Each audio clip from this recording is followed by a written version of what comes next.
দর্শক, আমন্ত্রণ জানাচ্ছি কুলসুন ম্যাকারনি ক্লাসিক রেসিপিতে। আশা করি আপনারা ভালো আছেন। আজ আমি আপনাদের একটা অ্যারাবিয়ান রেসিপি বাবা গানুশ তৈরি করে দেখাবো। তাহলে চলুন কি কি উপকরণ লাগছে দেখে নিন।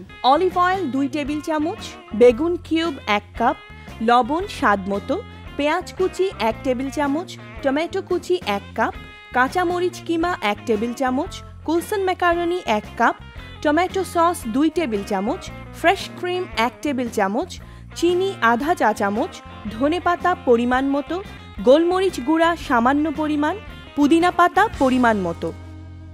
উপকরণ তো দেখে নিয়েছেন, এবারে চলুন পরিচয় করিয়ে দিচ্ছি আমাদের আজকের অতিথির সাথে। আমাদের আজকের অতিথি মডেল অভিনেত্রী Ishika. Ishika, welcome to our show.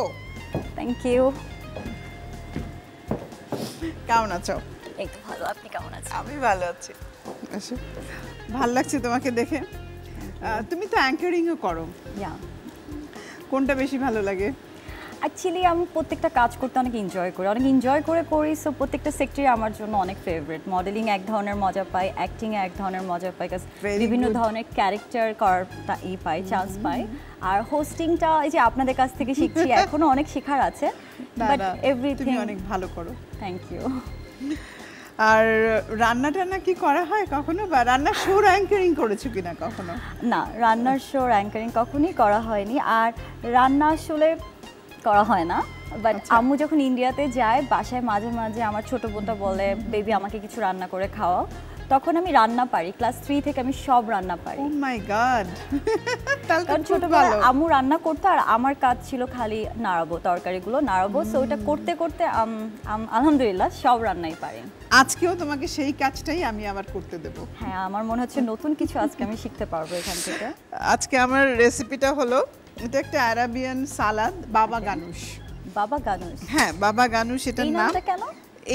এটা আসলে এই রেসিপিটাই হলো বেগুন দিয়ে তৈরি হয়। আচ্ছা। আর এটা আসলে আরাবিয়ান খুব পপুলার একটা সালাদ। আচ্ছা। মানে যায় না, মিট মাংস টাংস কিছু যায় না, কিন্তু মূল উপকরণ হলো বেগুন, আর তার সাথে ভেজিটেবলস পছন্দ মতো দিয়ে এটা তৈরি করা হয়। আর ফ্রুটস চাইলে দিতে পারো এর সাথে। তো আমি আজকে এর সাথে কুলসুন ম্যাকারনিটা অ্যাড করছি, তো সেই জন্য সবজি আমি অল্প দিচ্ছি। প্রথমে যেটা করব, এটার মূল উপকরণ হলো বেগুন। বেগুনটাকে হালকা বাদামি করে প্রথমে ভেজে নিতে হবে, তেলে ভেজে নিতে হবে। হ্যাঁ, অল্প তেলে, খুব বেশি একটা তেল আমি দিব না, অল্প তেলে। সবচেয়ে ভালো হয় অলিভ অয়েলে। এখানে আমি 2 টেবিল চামচ পরিমাণ অলিভ অয়েল দিচ্ছি। অলিভ অয়েলে ভেজে নেব বেগুন, শুধুমাত্র একটু লবণ দিয়ে এটাকে বাদামি করে ভাজবো। আর বেগুনটাকে এরকম ছোট ছোট কিউব কিউব করে কেটে নিতে হবে। বেগুনের পরিমাণ 2 কাপ হবে।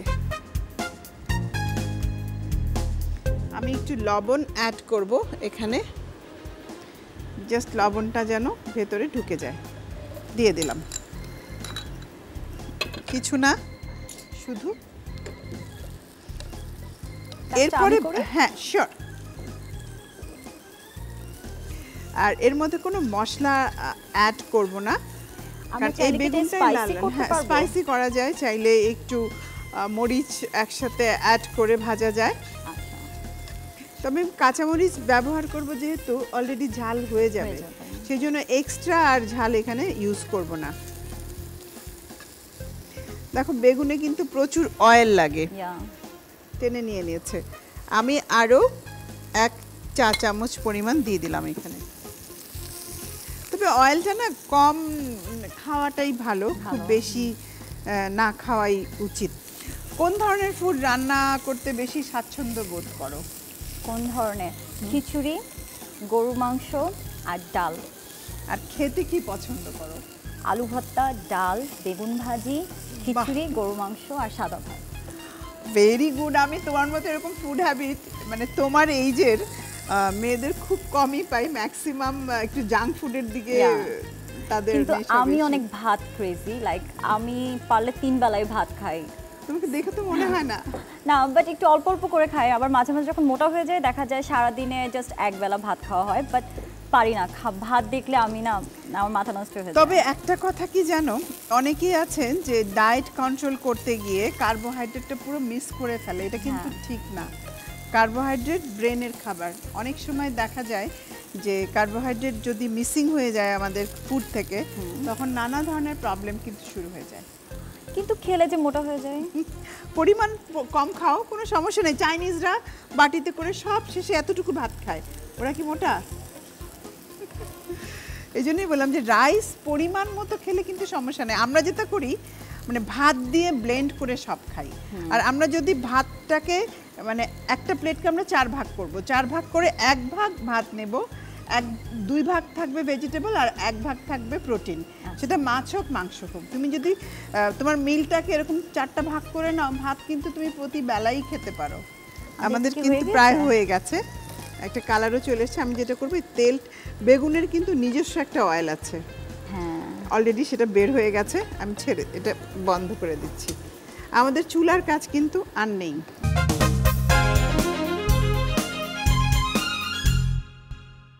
এখন যেটা করব, আমরা বাটিতে সব একসাথে মিক্স করব।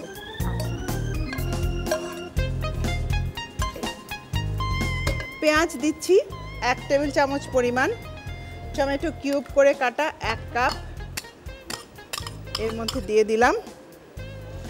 এরপর দিচ্ছি কাঁচামরিচ কিমা 1 টেবিল চামচ পরিমাণ। কিমা হলে যথেষ্ট ঝাল হয়, তো এই জন্য আমি সব 1 কাপ। এখানে ঝিনুক ম্যাকারনি নিয়েছি। ম্যাকারনির কিন্তু অনেকগুলো টাইপ আছে। অ্যাকচুয়ালি খাবারের কাটিংটা কিন্তু খুব ইম্পর্ট্যান্ট। যে আমি যে মানে খাবারটা রান্না করব, সেটা যদি দেখা যায় মাছের টুকরা এত বড়, সবজি এতটুকু, ভালো লাগবে না। একটার সাথে একটা সামঞ্জস্য দরকার। আচ্ছা, এবারে দিচ্ছি সজীব টমেটো কেচাপ, এটা 2 টেবিল চামচ পরিমাণ অ্যাড করলাম। এটা হলো ফ্রেশ ক্রিম 1 টেবিল চামচ পরিমাণ এখানে দিলাম। এরপর দিচ্ছি একটু সল্ট, লবণ পরিমাণ মতো যাচ্ছে। চিনি আধা চা চামচ পরিমাণ। যদি কেউ না খেতে চায় কোনো সমস্যা নেই। এখানে দিচ্ছি ধনেপাতা, দিচ্ছি একটু গোলমরিচের গুঁড়ো, একটু স্পাইসি করার জন্য। আসলে আমরা যে কোনো ধরনের সালাদ যদি তৈরি করি, সেটা সার্ভ করার আগেই মাখাতে হবে। অনেক সময় ধরে মেখে রাখলে একটু পানি ছেড়ে দেয়। আচ্ছা, তুমি মিক্স করো, আমি একটা প্লেট নিয়ে আসি সার্ভ করার জন্য।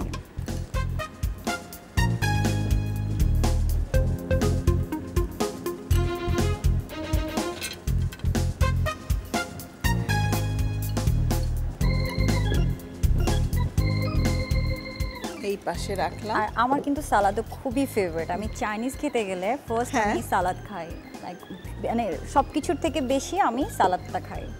Very good. আরেকটা জিনিস আমরা অ্যাড করে দিতে পারি, এটা খুব ভালো, পুদিনা পাতা। পুদিনা পাতা হজমে সাহায্য করে, চমৎকার একটা ফ্লেভার দেয়, শরীরকে ঠান্ডা রাখে। বাস, পুদিনাটা হ্যাঁ, ফ্লেভারটাও খুব ভালো আসে পুদিনার। মিক্স হয়ে গেছে। এবারে আমি পরিবেশন করে দিচ্ছি। আসলে সালাদের ডেকোরেশনটা খুব ইম্পর্ট্যান্ট। পরিবেশনটা আমি একটা হোয়াইট প্লেটে করব, যেহেতু খুব কালারফুল এই ডিশটা। বাবা গানুশ, নামটা খুব মজার না? আমি এটা ট্রাই করব অফ কোর্স বাসায় গিয়ে। তুমি চাইলে বেগুনের পরিমাণ আর একটু বাড়িয়েও দিতে পারো, কোনো সমস্যা নেই। আর কি কি ভেজিটেবলের মধ্যে এখানে ভেজিটেবলের মধ্যে তুমি গাজর দিতে পারো, শসা অ্যাড করতে পারো, যে কোনো ফ্রুটস দিতে পারো। বিভিন্ন টাইপের ফ্রুটস আমরা ব্যবহার করতে পারি। এইখানে আমি একটু গ্রিন দিয়ে দিচ্ছি, লেটুস।